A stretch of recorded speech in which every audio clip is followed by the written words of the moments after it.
오늘은 예레미야 2장 20절에서 28절까지 말씀입니다.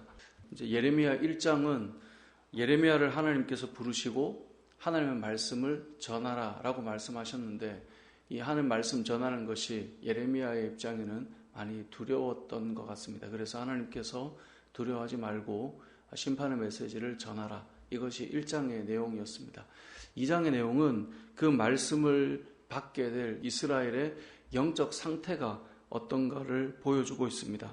하나님께서 이스라엘을 참 많이 사랑하셨는데 그 처음 사랑을 이스라엘 백성들은 잊어버린 상태다라고 하는 것을 이제 2장 내용을 시작할 때부터 이제 등장하게 됩니다. 그래서 2장 2절에 보면 내가 너를 위하여 너의 청년 때의 인애와 내 신혼 때의 사랑을 기억하노니, 그러니까 하나님께서는 이스라엘 백성을 사랑하고 그 마음이 여전히 있는데 이스라엘 백성들은 그 모든 사랑들을 잊어버렸습니다. 그리고 그 잊어버렸을 때 이들의 모습이 뭐냐면, 예전에는 하나님 앞에 이스라엘이 잘하는 게 뭐냐면 불평과 원망이었어요.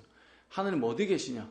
도대체 하나님 계시다면 믿을 수 있느냐? 이게 이스라엘 백성들의 특징이었는데 6절에 가보면 이스라엘 백성들이 얼마나 하나님을 잊어버렸냐면 불평과 원망조차도 하지 않아요. 그래서 6절 하반절에 보면요, 여호와께서 어디 계시냐 하고 말하지도 아니하였도다 라고 말해요. 그러니까 이게 상태가 어느 정도 안 좋으면 하나님 어디 계시냐, 신앙에 대한 불평과 원망, 이런 수준인데 지금 이걸 아예 넘어간 거예요.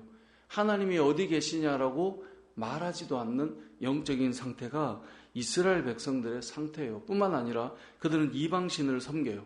그래서 11절에 가보면 그들은 하나님께서 그 이스라엘 백성을 향해 이렇게 말해요. 어느 나라가 그들의 신들을 신 아닌 것과 바꾼 일이 있느냐? 그러나 나의 백성은 그의 영광을 무익한 것과 바꾸었도다. 이건 무슨 말이에요? 여러분, 이방 나라도 그들이 믿는 신을 끝까지 믿어요. 이방 나라도 바알신을 섬겼다? 그럼 바알신이에요. 이방 나라도 자기들이 믿는 신을 끝까지 섬겨요. 그런데 11절에 가보면 어떤 나라가 그들의 신들을 다른 신과 바꾸냐? 그런데 나의 백성은 그의 영광을 무익한 것과 바꿨다. 나의 백성은 신을 바꾼다는 말이에요.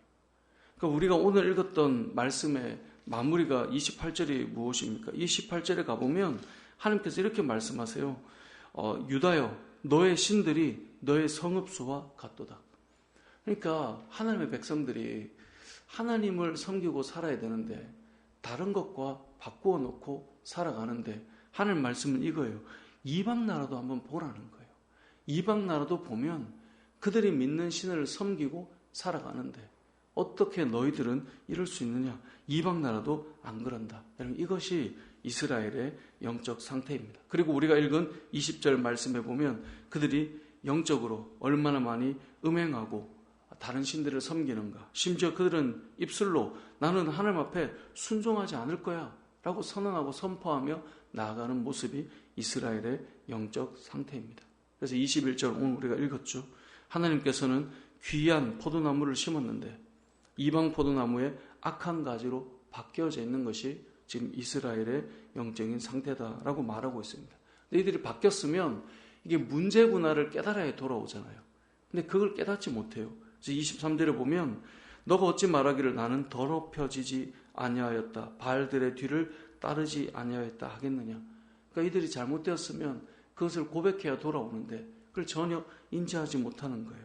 그리고 스스로 생각하는 거죠. 우리가 깨끗하게 씻을 수 있고 우리가 깨끗하게 할 수 있다라고 생각을 하는 것인데요.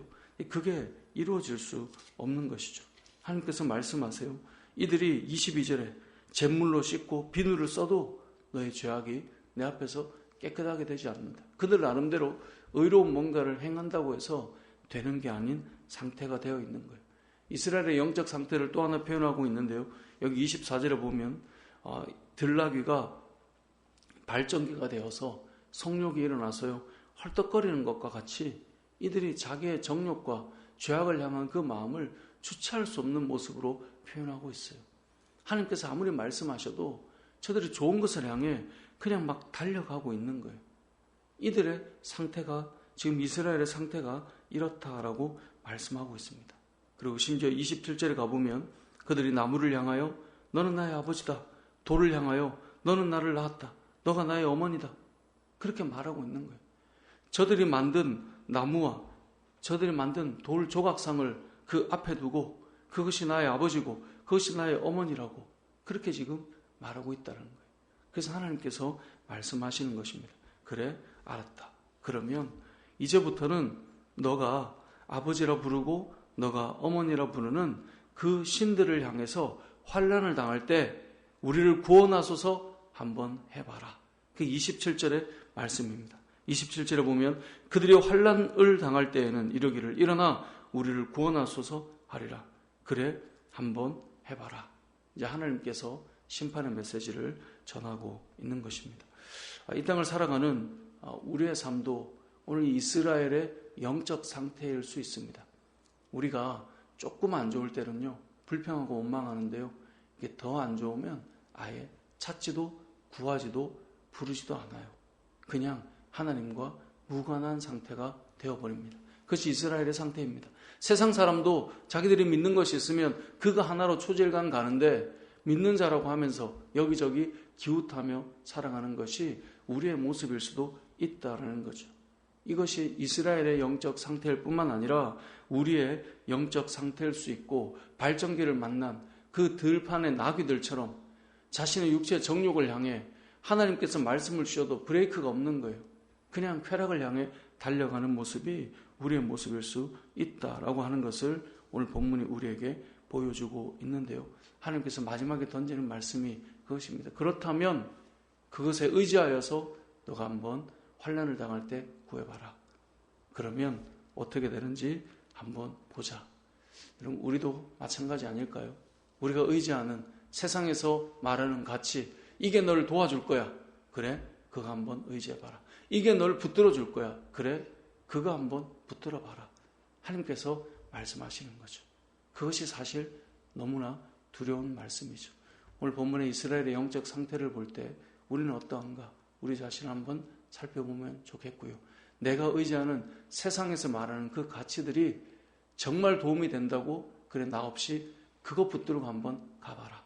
이렇게 하나님께서 말씀하시지 않도록 우리의 삶이 늘 하나님을 의지하고 바라보며 나아가는 저와 여러분의 삶이 되시길 주님의 이름으로 축복합니다.